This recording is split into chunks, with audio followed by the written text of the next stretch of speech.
আমরা তো এটাই যে বুঝতে পারি যে ইসলাম ধর্মটা নবী মোহাম্মদ প্রবর্তক, নবী মোহাম্মদ আনছে।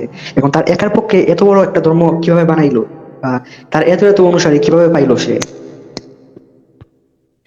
এত এত অনুসারী প্রথম দিকে তো সে কোনো অনুসারী পায়নি, পরবর্তীতে হচ্ছে গিয়ে যখন সে যে যুদ্ধ টুদ্ধ শুরু করছে, গনিমতের মালটাল আসা শুরু করছে, তখন তার লোক সংখ্যা বাড়ছে অনেক। আরব ওরা দেশে সেই সময় গোত্রগুলোর ভিতরে অনেক গোত্র ছিল যাদের মূল কাজ ছিল লুটপাট করা, আমার ডাকাতি একটা করা। প্রশ্ন আছে আসিফ ভাই। হ্যাঁ হ্যাঁ, আমার বলেন। আমার একটা ছোট প্রশ্ন আছে, সিয়াম ভাই আপনার ফাদার কি করে? আপনার ফাদারের অকুপেশন কি? Textile engineer. টেক্সটাইল ইঞ্জিনিয়ার, হ্যাঁ। আচ্ছা, উনি একজন ইঞ্জিনিয়ার। ধরেন আজকে উনি, মানে আগামীকালকে উনি রাস্তায় বের হয়ে লোক ডাকা শুরু করলো যে তার কাছে আসার জন্য। আহ, তিনি কি বেশি মানুষ জড়ো তিনি কি তার পিছনে বেশি মানুষ জড়ো করতে পারবেন, নাকি ধরেন আপনার এলাকার যে বড় গুন্ডা মাস্তান বা আপনার এলাকার বড় নেতা যার ক্যারেক্টার ঠিক নাই, সে ডাক দিলে বেশি মানুষ আসবে? কে ডাক দিলে বেশি মানুষ আসবে?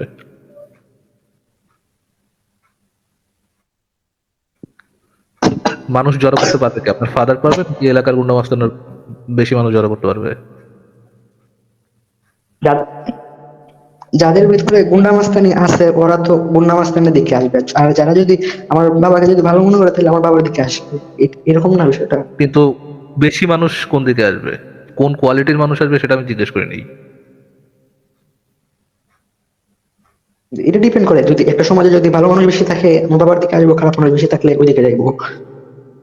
আপনার এলাকায় ডিপেন্ড করেছে। যদি ডাকে আপনার ফাদার, আপনার এলাকায় আপনার জি। ফাদার যদি ডাকে, তাহলে জি। কোন মানুষটা বেশি আসবে, কোন মানে কে মানুষ বেশি গ্যাদার করতে পারবে? অবশ্যই গুন্ডা মাস্তান প্রভাব আছে, সে পারবে। এক্স্যাক্টলি। জি আসিফ ভাই, আমার এতটুকু বলার ছিল।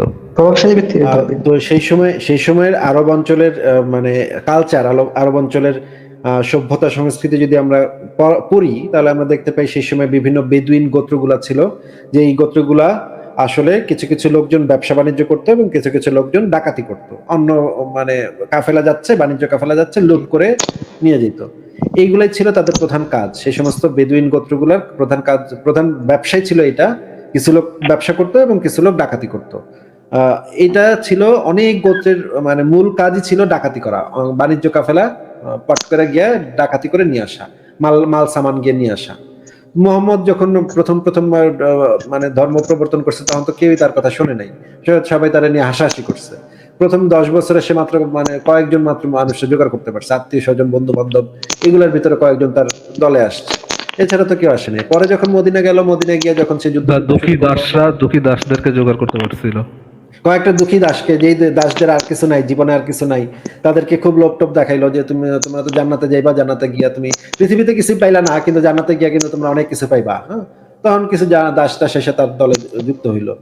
প্রথমে দেখা গেল কেউই তার দলে আসতেছে না। পরে যখন সে মদিনা গেল, মদিনায় গিয়া যখন ডাকাতি ডুকাতি শুরু করলো, বাণিজ্য কাফেলা আক্রমণ শুরু করলো, গনিমতের মাল আসা শুরু করলো, তখন দেখা গেল বিভিন্ন গোত্র এসে তার সাথে জড়ো হইলো, বিভিন্ন গোত্র এসে তার বায়াত গ্রহণ করলো, বিভিন্ন লোকজন এসে, এবং সে তখন শুরু করলো খুনাখুনি করা, বা ইহুদি গোত্রগুলাকে হুমকি ধমকি দিল যে তোরা যদি ইসলাম গ্রহণ না করস তাহলে মেরে ফেলাম।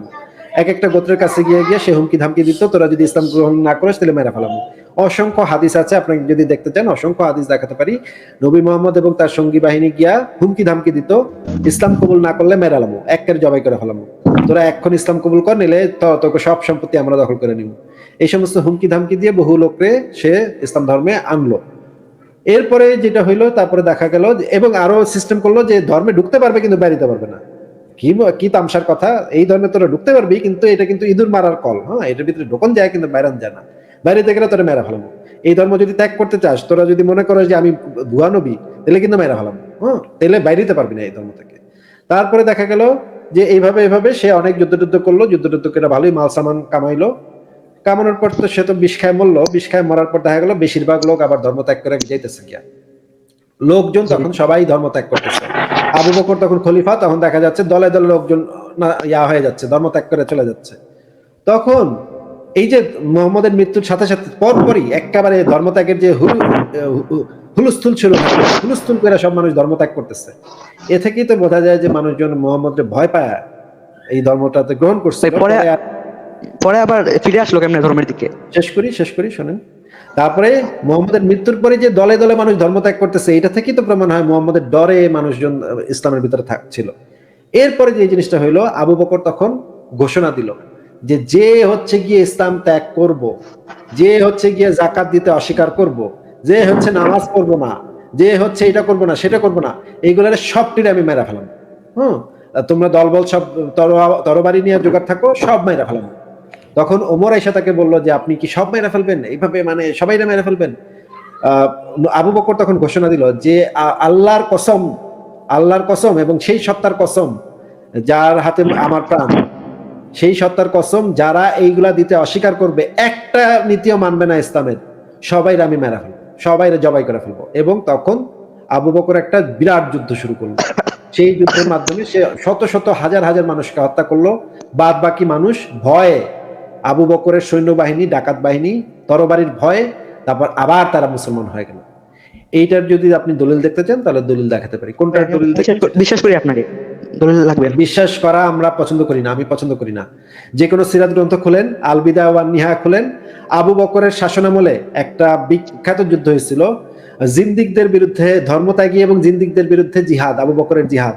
এই টাইটেল দিয়ে আপনি সার্চ করবেন, হাজার হাজার দলিল পাবেন, আবু বকরের পরিষ্কার ঘোষণা পাবেন যে যা দলে দলে মানুষ হয়ে যাচ্ছে, ধর্মত্যাগী হয়ে যাচ্ছে, দলে দলে মানুষ ইসলাম ত্যাগ করে চলে যাচ্ছে। আবু বকর তখন ঘোষণা দিল সবাই মেরা ফেলাম।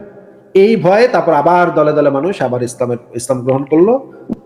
এই ছিল ঘটনা। আচ্ছা ভাই, যখন ইসলাম ধর্মে আমরা জানতে পারি যে, এই জন্যই আমি আপনাকে আপনার ফাদার এবং ডাকাতের তুলনাটা দিছিলাম আর কি। আচ্ছা এখন আপনি আমাকে আপনি আমাকে মানে লেজিট পয়েন্ট বলতে পারেন যে ভাই ডাকাত হইলেই যে তার সাঙ্গপাঙ্গ বেশি থাকবে, ভদ্রলোকের সাঙ্গপাঙ্গ কম থাকবে, এটা তো নেসেসারি কোনো পয়েন্ট না। হ্যাঁ, এটাও ট্রু যে ডাকাত হইলে যে তার সাঙ্গপাঙ্গ বেশি থাকবে, এটাও নেসেসারি না। কিন্তু আমি আপনাকে উদাহরণটা দিছিলাম এই জন্য, কেননা নবীর মধ্যে দুইটা ক্যারেক্টারই ছিল। সে যখন মক্কা পর্যন্ত ছিল, মানে যতক্ষণ তাকে হিজরত না করানো হয়েছে, মানে পালায় না গেছে, তার আগ পর্যন্ত তিনি তরবারি ছাড়াই ইসলামের দাওয়াত দিচ্ছেন, এবং তিনি 10 বছরে খুব বেশি লোকজন জোগাড় করতে পারে নাই, তার বেশি ফলোয়ার জোগাড় করতে পারে নাই। তিনি ফলোয়ার জোগাড় করতে পারছেন যখনই সে মানে একজন ছেঁচড়া লোক থেকে একজন ডাকাতে পরিণত হয়েছেন। যখন উনি ডাকাতে পরিণত হয়েছেন, মানুষ তরবারি তুলে নিচ্ছেন, আক্রমণাত্মক জিহাদ করছেন, তারপর হচ্ছে কি কাফেলা লুটপাট করা শুরু করছেন, গনিমতের মাল ভোগ করা শুরু করছেন, তখন একজন ডাকাতের যেমন বাড়ে, ফলোয়ার বাড়ে, সাঙ্গপাঙ্গ বাড়ে, ঠিক সেভাবেই তারও সাঙ্গপাঙ্গ বাড়ছিল। এই জন্য আমি আপনার ফাদার এবং একজন একজন লোকের অভদ্র লোকের বুঝতে পারছি। আসিফ ভাই, আরেকটা কথা ছিল যে ইসলাম ধর্মে যে আমরা জানতে, এখন আপনি এই বিষয়গুলোর দলিল আমার কাছে চাইতে পারেন। কোন দলিলটা আপনি দেখতে চান সেটা একটু বলেন। না এই সম্পর্কে আমি আগেও শুনছি এই বিষয়ে, এটা জানতে চাচ্ছি না। না শুনছেন তো, কিন্তু দলিল তো মানে আমাদের কাছে তো দলিল দিয়ে আমরা আলোচনা করি, তাই না? দলিল প্রমাণ দিয়ে আলোচনা, কোরআন হাদিস সিরাত তারপর তাফসির, এই জিনিসগুলো দিয়ে আমরা আলোচনা করি। তো আপনি কি ভাই এই যে মক্কা, এই যে সিরাত গ্রন্থগুলো পড়ছেন? না, বিভিন্ন আর্টিকেল পড়ছি, এগুলোর মধ্যে পাইছি। আচ্ছা, সিরাত গ্রন্থগুলোতে যে একটা জিনিস আছে, মক্কা বিজয়ের পর নবী মুহাম্মদ কয়েক জায়গায় লোক পাঠাইছিল যে ওগুলারে সবগুলারে মাইরা ফেল গিয়া। ওই গোত্রগুলোর সাথে নবী মুহাম্মদের কোনো শত্রুতা ছিল না, এবং নবী মোহাম্মদ লোক পাঠাইছিল, খালিদ বিন ওয়ালিদকে পাঠাইলো, খালিদ বিন ওয়ালিদ গিয়ে সবাইরে মেরে ফেললো, ওই গোত্রের সবাইরে পিচ মোড়া করে বাইন্ধা তারপরে একসাথে গড় করে কল্লা কেটে ফেললো। ধর্ম ইসলাম গ্রহণ করবি না, তাহলে মেরে ফেলামো, এই কথা বইলা সবাই মেরে ফেললো। তার বর্বরতা সম্পর্কে আমার জানা আছে। এই বর্ণনাগুলো কি আপনি পড়ছেন? যে সম্পর্কে পড়া আছে আমার। আপনার কাছে কেমন মনে হয় যে এই যে একজন মানুষকে জোরপূর্বক, জোর জবরদস্তি ভাবে একজন মানুষকে ইসলাম গ্রহণে বাধ্য করা, এই জিনিসটা আপনার কাছে কেমন মনে হয়? অবশ্যই খারাপ। যে তাকে যখন এগুলো জানতে পারছি যে তাকে নবী হিসেবে মানতেই যখন কষ্ট হওয়া শুরু হয়েছিল, আর কয়েকটা প্রশ্ন ছিল যেগুলো ক্লিয়ার করার জন্য আপনার কাছে আসলাম। তাহলে এই জিনিসগুলো দেখলেই তো পরিষ্কার বোঝা যায় যে তিনি এত মানুষ জোটাইলো কেমনে। একে তো লোভ লালসা, ভয়ভীতি, তারপর আবার দুনিয়াবি ভয়ভীতি, না করলে আর কি মাইরা বউরে তুলে নিয়ে যাবে, বউরে গনিমতের মাল বানাবে। মনে করেন আমারে যদি একজন ফারাজ ভাই হুমকি দেয়, তুই যদি আমার দ্বারা না আসোস তাহলে তোরে মাইরা তোর বউরে গনিমতের মাল করে নিয়ে যাবো, তোর পোলারে দাস বানাবো, এই কথা বললে তো ফারাজ ভাই যদি শক্তিশালী হয় তাহলে তো আমি তো একটু ভয় তো পাবোই, এটাই তো স্বাভাবিক, তাই না? ঠিক আছে।